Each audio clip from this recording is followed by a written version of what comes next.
Corona की दूसरी लहर का असर हर ओर दिखाई दे रहा है। देश को कोरोना संक्रमण के चलते बहुत बड़ा नुकसान हुआ है। लाखों लोगों की जान चली गई तो अर्थव्यवस्था भी बुरी तरह से प्रभावित हुई है। काम धंधे बंद हुए तो लोगों की नौकरियां मुश्किल में आ गईं। हाल ही में आई एक रिपोर्ट में बताया गया है कि जून में लाखों लोगों को नौकरी से हाथ धोना पड़ा।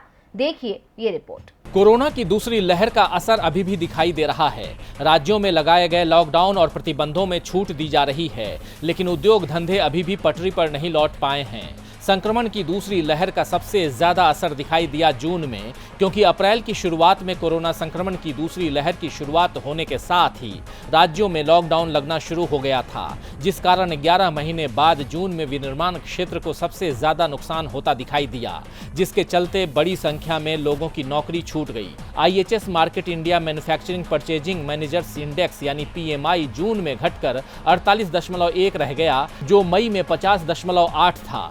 ये सूचकांक जुलाई 2020 के बाद पहली बार 50 अंक से नीचे गिर गया। PMI की भाषा में 50 से ऊपर अंक का अर्थ है गतिविधियों में विस्तार, जबकि 50 से नीचे का अंक उद्योग गतिविधियों में गिरावट को बताता है।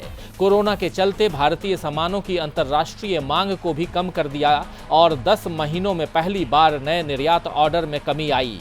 ताज़ा आंकड़ों से कारखानों के ऑर्डर, उत्पादन, निर्यात और खरीद में नए सिरे से गिरावट का पता चलता है, जिससे आने वाले समय में और मुश्किलें आने का संकेत है। DB लाइव की रिपोर्ट।